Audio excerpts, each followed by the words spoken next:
हरे कृष्णा। जब हम भौतिक लाभ प्राप्त करने के लिए कोई भी व्रत रखते हैं तो हम उसका उद्यापन कर देते हैं, पर जब हम आध्यात्मिक प्रगति के लिए कोई व्रत करते हैं तो हम पारण करते हैं। आध्यात्मिक क्षेत्र में आगे बढ़ने के लिए हमें एकादशी व्रत करना ही पड़ता है और जीवन भर करते रहना होता है। इसलिए एकादशी व्रत का पारण किया जाता है, यानी आंशिक रूप से पूर्ण करना होता है, ना कि उद्यापन करके।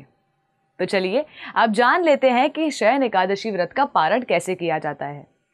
ठीक जिस तरह एकादशी के दिन हम ब्रह्म मुहूर्त में स्नान आदि करके मंगल आरती करते हैं, उसी तरह द्वादशी पर भी ब्रह्म मुहूर्त पे स्वच्छ होकर मंगल आरती करनी चाहिए। उसके बाद हरे कृष्ण महामंत्र का जप करके पूरे मन से, भक्ति और प्रेम से भगवान के लिए भोग बनाना चाहिए। फिर भगवान को भोग तुलसी के पत्ते के साथ हमें अर्पण कर देना है। एक बात ध्यान रहे, एकादशी के दिन तुलसी माता भी व्रत रखती हैं, इसलिए द्वादशी के दिन तुलसी का पत्ता ना तोड़ें। एकादशी के दिन ही तुलसी के पत्ते की व्यवस्था करके रखें, ताकि द्वादशी को तुलसी मैया को स्पर्श न किया जाए। भगवान को भोग अर्पण करने के बाद हो सके तो वैष्णव और ब्राह्मणों को पूरे आदर और सम्मान के साथ प्रसाद ग्रहण करवाना चाहिए। शास्त्रों में एकादशी या द्वादशी के दिन अपने सामर्थ्य के अनुसार दान करना अत्यंत शुभ फलदायी बताया गया है। सारी सेवाएं निष्ठापूर्वक संपन्न करने के बाद स्वयं प्रसाद ग्रहण करना चाहिए, और ये सारी सेवा निर्दिष्ट पारण समय के अंदर कर लेना है, वरना एकादशी के व्रत का पूरा फल प्राप्त नहीं होता। क्योंकि हर क्षेत्र के पारण का समय अलग अलग होता है, इसलिए आप अपने नज़दीकी इस्कॉन मंदिर से एकादशी पारण का समय जान सकते हैं। अब बात कर लेते हैं कि कौन सा प्रसाद ग्रहण करके एकादशी का पारण करना है।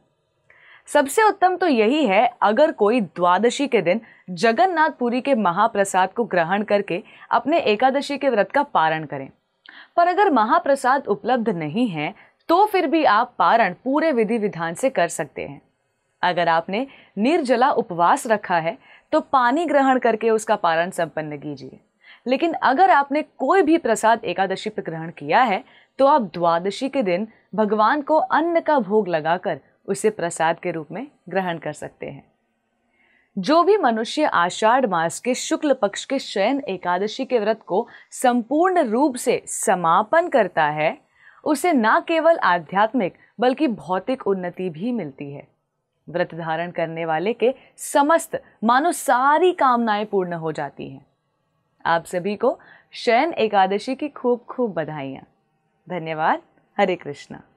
ऐसे ही और भक्तिमय कार्यक्रमों के लिए देखिए हरे कृष्णा टेलीविजन, और इसे प्राप्त करने के लिए आप अपने केबल अथवा DTH ऑपरेटर से संपर्क करें तथा और अधिक जानकारी के लिए आज ही डायल करें 7666 839 839।